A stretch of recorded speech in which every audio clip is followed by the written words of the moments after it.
Meu parceiro naquele momento tinha ido para os Estados Unidos. Estávamos comprometidos e íamos nos encontrar, mas eu não tinha as mesmas oportunidades que ele teve quando partiu.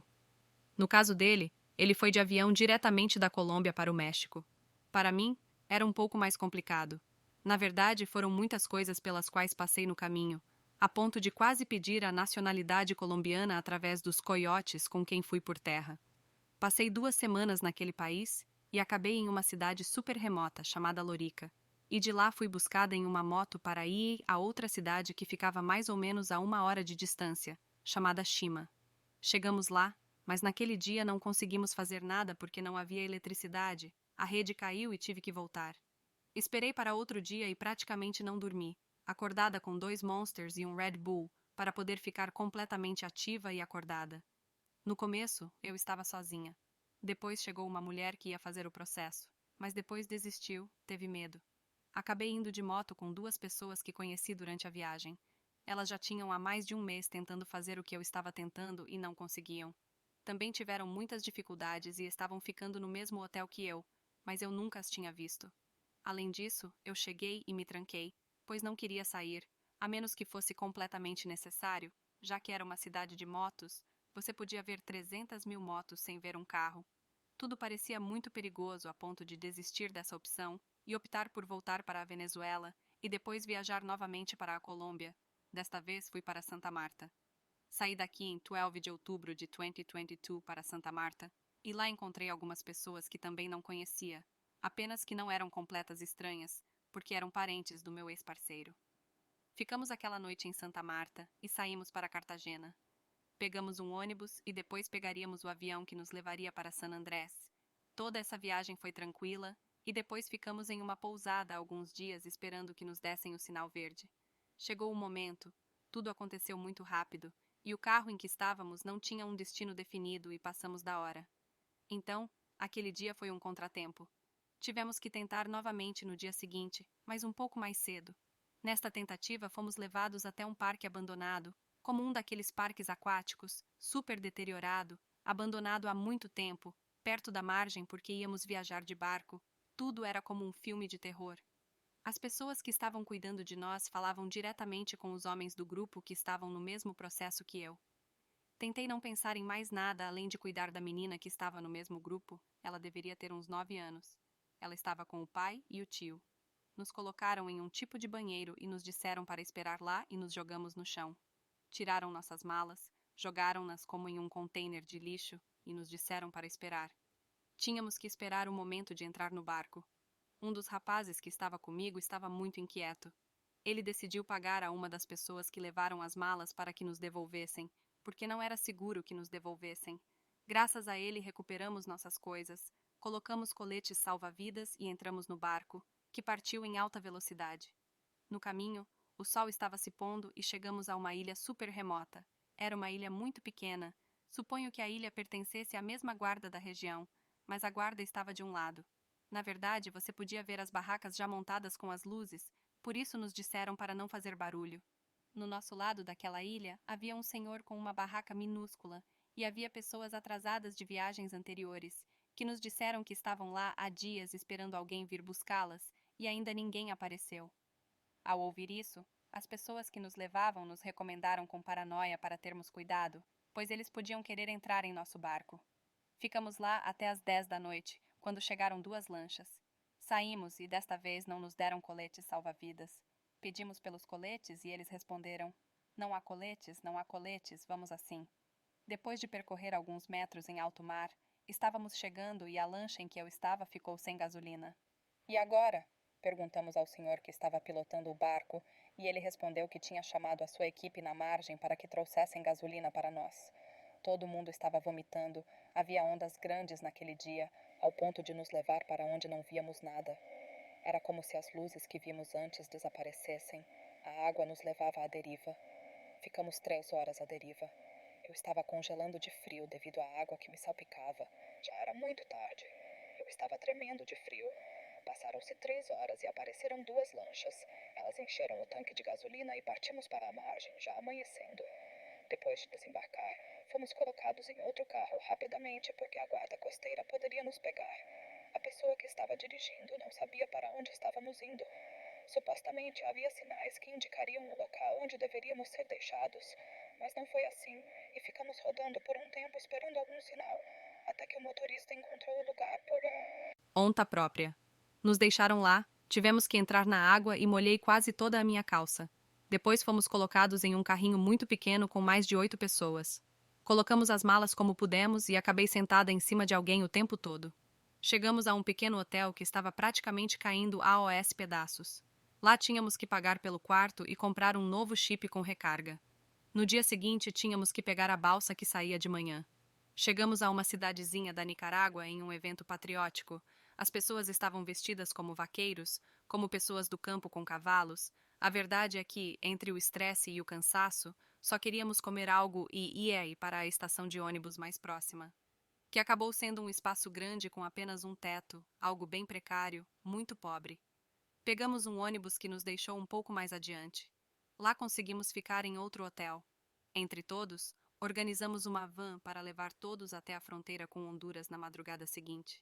Na fronteira, pegamos um táxi que nos levou a uma espécie de plantação, parecia ser de tabaco. Seguimos o caminho, atravessamos toda a plantação e do outro lado havia um ponto de táxi-táxi. Com isso fomos para outra cidade, onde supostamente a pessoa com quem tínhamos falado estava. Chegamos e nos colocaram em um quarto com beliches para descansarmos enquanto organizavam o próximo ônibus que nos levaria para a capital de Honduras. Naquele outro terminal, havia pessoas cheias de lama que vinham da selva de Darién e uma fila enorme. Havia uma fila para entrar no lugar onde iriam nos dar os passos e outra fila para entrar nos ônibus. Não havia muitos ônibus. O número de pessoas não era suficiente para todos os ônibus. Por isso, existia a sensação de que algumas pessoas ficariam sem ir embora. Nos colocaram no ônibus, mas algo aconteceu, ou algo lhes foi informado, porque eles não saíram e de repente nos disseram: desçam. Disseram que a estrada estava fechada por uma razão qualquer e que os ônibus não iriam sair. Foi assim que tudo se tornou um caos, com pessoas correndo procurando um lugar para dormir. Por exemplo, o lugar onde estávamos, que tinha as beliches, já havia sido alugado, então não tínhamos onde dormir. Estávamos literalmente na rua, em pé na calçada, olhando para todos os lados, pensando no que íamos fazer. No meio dessa loucura e angústia, eu tinha comigo a menina de 9 anos e agora também uma menina de 4 anos. Elas estavam muito calmas, na verdade, era eu que estava preocupada, porque estava ciente do que estava acontecendo. Um completo caos em que acabamos em cima de uma moto como um senhor, deixando-nos em outro lugar enquanto seus pais ficaram para trás e vieram a pé. Como cereja do bolo, a cidade onde chegamos ficou sem eletricidade. Nos disseram para esperarmos sem fazer nada, até que alguns rapazes chegassem e nos colocassem em outra van, nós três, e nos levaram para uns galpões sem teto, cheios de pessoas esperando por vans para sair, enquanto eu tentava fazer com que não se afastassem de mim, porque estava tudo escuro e eu não sabia quem poderia puxá-las. Acabou chegando outra van, então nos colocaram com base em um código, uma cor. A cor tal vai nesta van. E assim foram designando cores para as vans. Eu me sentei na frente com as duas meninas e todos os homens sentaram atrás. A van saiu em alta velocidade e mais de 5 pararam para fazer o percurso que seria feito naquele momento. Segure-se aqui, não saia daqui, porque se você for muito à frente pode bater no vidro.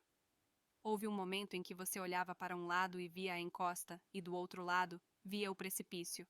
Eles dirigiam à margem da montanha, o espaço era muito pequeno, exatamente para passar apenas uma van naquele momento.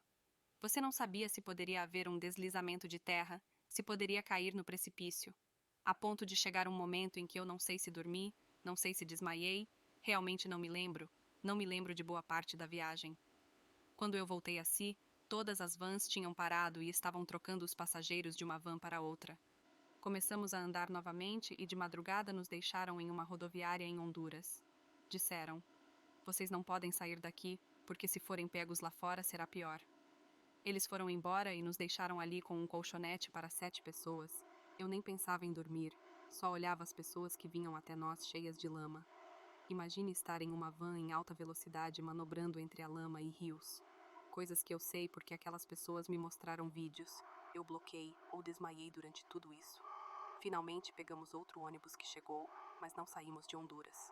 Esse ônibus parou no meio do caminho e as pessoas que estavam nele descobriram que haviam obtido o salvo-conduto, um documento para venezuelanos que estão sendo solicitados por familiares nos Estados Unidos. Dos 5 que estávamos, 3 conseguiram o salvo-conduto, então tentei solicitar, mas só tinha o passaporte sem o visto e precisava de algumas vacinas. Então fui a um centro de saúde, tomei 2 vacinas que faltavam. Ainda estava com o primo do meu então parceiro naquela época quando comecei a ficar com febre. Entre a água, a lama, o estresse, o sono ruim, provavelmente a vacina DESE. Cadeou tudo. Ainda bem que eu não estava sozinha e ele ia à loja procurar as coisas que faltavam, ele até estava considerando ficar lá. Chegou o momento em que comecei a desmoronar. Tive que acordá-lo 2 vezes seguidas. Na primeira vez que o acordei, disse: "Abra o bolso da minha bolsa e pegue a valeriana e esconda para mim, porque vou tomar aquele frasco." Eu comprei em San Andrés caso eu ficasse nervosa no barco, porque não sabia como ia reagir. No final, não tomei a valeriana. Ela está lacrada. Apesar de toda essa odisseia infernal, quando eu podia usar o celular para falar com meu agora ex-namorado, as conversas sempre acabavam em discussão, então durante a travessia terminamos à distância. Meu relacionamento naquele momento com quem agora é meu ex-noivo era aquele em que nos víamos como um casal que se via no futuro juntos. Convivemos até chegar ao ponto em que ele teve que sair do nosso país porque teve a oportunidade de ir aos Estados Unidos e aproveitamos com o acordo mútuo de nos reunirmos depois. Tínhamos um relacionamento de 2 anos e meio, e desde que ele partiu até o que te contei, já havia se passado 1 ano, quando tudo explodiu em uma discussão por telefone em meio àquele caos. Então eu só pensava que passei por tudo isso em vão, incluindo uma discussão familiar. Cheguei até a cortar o contato com meu irmão porque meu irmão disse que não concordava. Naquela madrugada em Honduras, comecei a comer sal, porque era o que estava ao meu alcance, até que chegou um ponto em que eu disse que não poderia mais fazer isso. Liguei para a pessoa que estava comigo e pedi que pegasse o saleiro de mim, porque eu só queria morrer. Naquele momento, meu ex-parceiro me ligou, disse: "Você não pode fazer isso. Amanhã você vai embora." Ele se encarregou de organizar as passagens para a Colômbia e depois atravessei o rio Racha até Maicao e voltei para a Venezuela. Eu analiso o que poderia ter acontecido durante essa viagem e o que vivi ao ponto de tentar prejudicar minha própria vida, como se fosse para completar a situação. Um colapso total que me levou à medicação posteriormente, além de ter que iniciar um processo psiquiátrico porque estava com um quadro depressivo que ainda sofro. Agora sou outra pessoa em relação à que partiu e à pessoa que chegou. Pessoas completamente diferentes também daquelas que foram se desenvolvendo no processo depois de todas as terapias. Tudo o que assimilei para chegar até hoje. Eu gostaria de me encontrar com meu irmão. Se fosse possível, ele está atualmente no Chile, mais por causa da situação na Venezuela do que por meu próprio bem-estar. Quero me encontrar com uma pessoa importante na minha vida, então estou em meio a OS trâmites para obter um visto para poder entrar no país dele. É preciso esperar, ter paciência, é um dia de cada vez. No final, tenho claro que é bom apostar em um futuro melhor, mas sem impaciência, sem o desespero que leva ao risco de sua própria vida. Eu tentei contar com as pessoas que estavam comigo naquele momento. Junto com elas, quando tive que pagar uma multa por entrar ilegalmente na Nicarágua, a mulher que nos atendeu nos disse: "É um milagre que vocês estejam aqui, porque ouvimos pelas últimas lanchas que chegaram na semana passada que outras embarcações com migrantes se perderam. Então foi um milagre,